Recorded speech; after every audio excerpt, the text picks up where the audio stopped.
భలే అన్నావు బా నువ్వు. ఏం పేరమ్మా నీ పేరు? Bye bye bye.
పడుకో పడుకో కొడు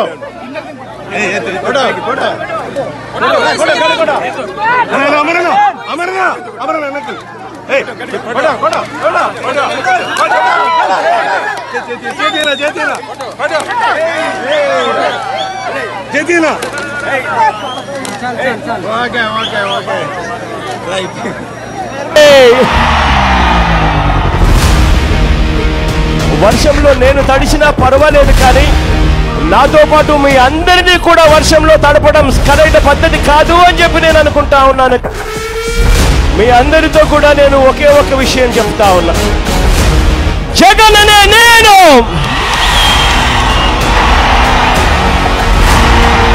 మీ అందరికీ కూడా మాటిస్తా ఉన్నాను, చక్కెర కర్మాగారాలన్నీ కూడా మళ్ళీ తెరిపిస్తాము అని చెప్పి హామీ ఇస్తా ఉన్నాను మీ అందరికీ కూడా.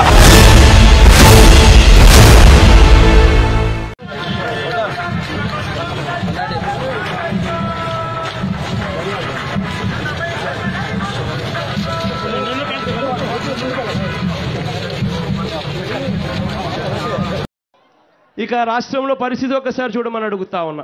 పెన్షన్లు కావాలన్నా లంచం, రేషన్ కావాలన్నా లంచం, మరుగుదొడ్లు కావాలన్నా ఇవాళ లంచం లేనిది ఇవాళ పనులు జరగడంలా. ఇవాళ ఇదే పెన్షన్ల గురించి చెప్పాలి. ఇదే పెన్షన్ల గురించి ఇదే పెద్ద మనిషి చంద్రబాబు నాయుడు గారు ఇదే నియోజకవర్గంలో పొందూరు మండలంలో దాదాపుగా 850 మంది పెన్షన్లను నిర్దాక్షిణ్యంగా తీసేస్తే అందులో 498 మంది కోర్టుకు వెళ్తే కోర్టు వీళ్ళ బాధను చూసి అక్షరాల 49,000 రూపాయలు బకాయిలతో సహా చెల్లించాలని కోర్టు చంద్రబాబు నాయుడు గారికి మొటిక్కాయలు వేసిన చరిత్ర ఇదే నియోజకవర్గం నుంచి జరుగుతూ ఉంది. అక్కడ ఆశ్చర్యం ఏమిటో తెలుసా? ఆ పెన్షన్లకు కొంచాడ అమ్మనమ్మ అనే అవ్వ అక్కడికి వెళ్ళింది. జడ్జి దగ్గరికి వెళ్ళి, అయ్యా జడ్జి గారు, నేను కొంచాడ అమ్మనమ్మను, నా పెన్షన్ తీసేశారు, ఏమి కారణం అంటే నేను చనిపోయారని చెప్పారు, అయ్యా నేను బతికే ఉన్నాను, నాకు పెన్షన్ ఇప్పించండి అయ్యా జడ్జి గారు అని చెప్పి అడగాల్సి వచ్చింది. అంతటితో ఆగిపోలేదు. మెట్ట లక్ష్మి అనే మరో అక్క, ఆమె భర్త చనిపోయి దుఃఖంలో ఆమె ఉంటే ఆమె భర్త బతికే ఉన్నారంటూ ఆమెను పెన్షన్ తీసేశారు.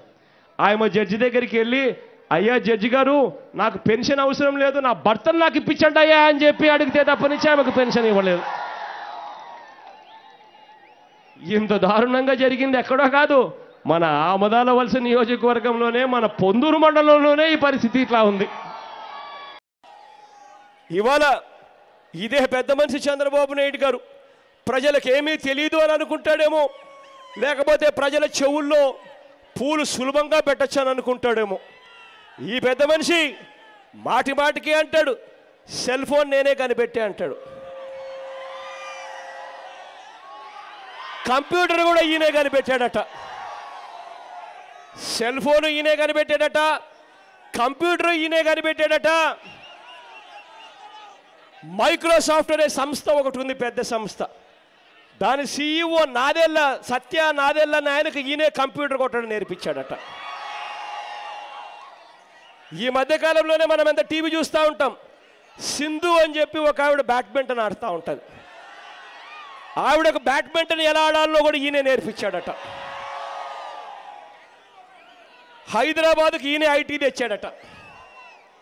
ఇటువంటి పిట్టల దొరల మాదిరి పిట్టల దొర కథనాలన్నీ చెప్తా ఉంటే నిజంగా ఈ మనిషిని ఏమనాలి అని అడుగుతా ఉన్నా. ఒక మనిషి ఏదైనా చేస్తాను అని చెప్పి అది చేయకపోతే, ఏదైనా మంచి మనిషి అయితే ప్రజల దగ్గరకు వచ్చి క్షమాపణ చెప్తాడు. క్షమాపణ చెప్పి నేను ఇది చేస్తానని చెప్పాను, చెయ్యలేకపోయాను, నన్ను క్షమించండి అని చెప్పి ఎవరైనా మంచి మనిషి అడుగుతాడు. కానీ ఈ పెద్ద మనిషి ఏం చేస్తాడు? నోరు తెరిస్తే అబద్ధాలు, నోరు తెరిస్తే మోసాలు, అబద్ధాలు, మోసాలు, అవినీతి ఈరోజు రాష్ట్రంలో మనం చూస్తూ ఉన్నాం. వార్తావాణి న్యూస్ ఛానల్ ఎప్పటికప్పుడు రాజకీయ, సినీ విశేషాలు, స్పోర్ట్స్ మరియు సాంకేతిక పరమైన మరెన్నో విషయాలను మన ముందుకు తెస్తుంది. మరింత సమాచారం కొరకు వార్తావాణి న్యూస్ ఛానల్ ని సబ్స్క్రైబ్ చేయండి.